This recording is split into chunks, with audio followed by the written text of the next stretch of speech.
So can you tell me your name and a bit about your background? Okay, my name is Abdel Rhaman and I am a Sudanese national from Sudan. I was born in Khartoum, Sudan, and I work for a national organization, a non-profit called SUDIA, Sudanese Development Initiative. Um, Okay, and what type of work does your nonprofit Sudanese Development Initiative do exactly? Okay. We're an NGO with a mission to establish greater stability, increased development, and good governance in Sudan. And we do that by reducing violent conflict, by working with youth and youth employment. And we also work on strengthening the media, the role of the media and civil society in Sudan. So basically, three thematic areas of work that we're involved in. Peace building is one of them. The second area is youth empowerment and youth entrepreneurship. And a third area is strengthening the role of media and civil society. Okay, and what type of conflict does citizens in Sudanese in what type of problem does the country face? Okay, we have different layers of conflict. You know, there's a political level conflict. There's an armed rebellion in an area called South Kordofan in Blue Nile State. We have the Darfur conflict in the western part of the country. But besides these armed rebellions and macro level conflicts, and these are mostly driven by inequalities and marginalization and bad governance. But besides these macro level conflicts, we also have grassroots level conflicts, conflicts over resources, over the use and access to water, to land, and so forth.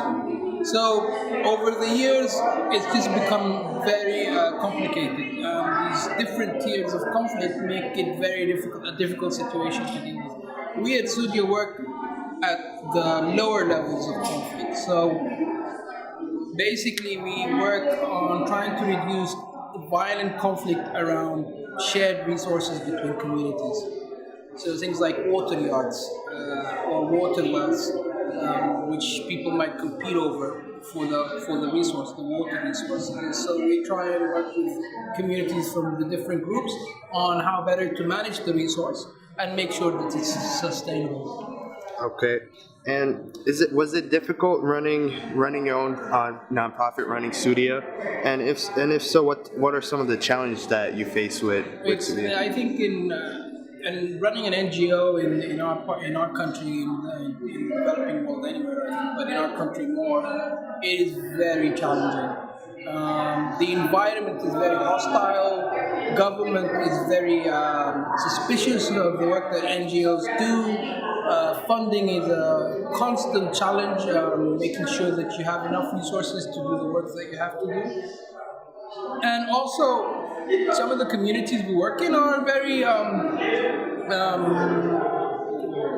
resistant or sometimes not so easy to work with in terms of awareness raising, participation of women, equal participation of girls. So sometimes when you come in as an NGO, you're looked at suspiciously, and it just makes the work that we do a lot more difficult. Okay, and two more questions. One is, what motivated you into starting SUDIA?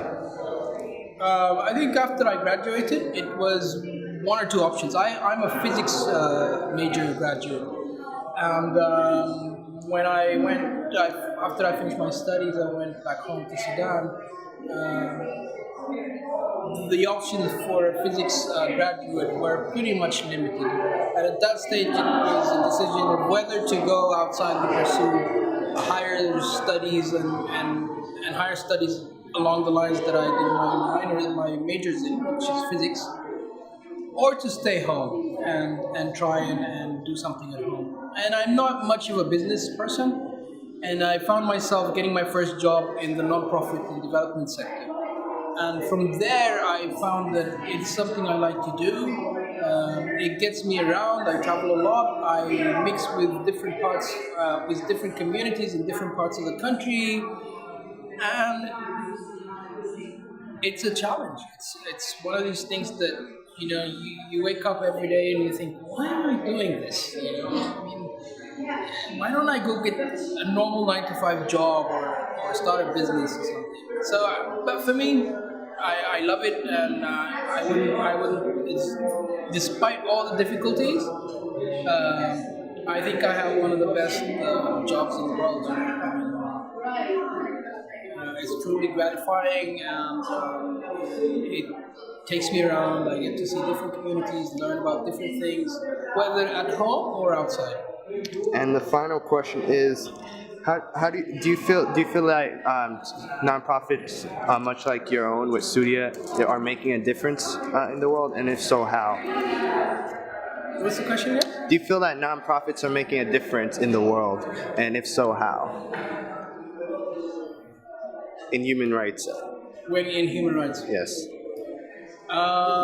Yes, I think nonprofits are the only ones that are really being champions of human rights.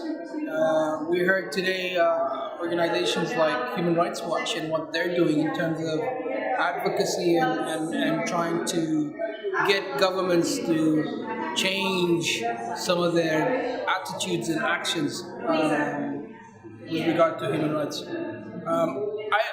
I don't know. I don't know in terms of other organizations, but I can tell you in terms of our organization how we're making a difference is we're responding to issues that are rights-based directly. So today I gave an example in my presentation about how we're working with communities to ensure access to water, which is a basic right. So looking at raising awareness amongst citizens using mobile phones and SMSs to send in complaints or any issues that they have with regard to water availability in their villages.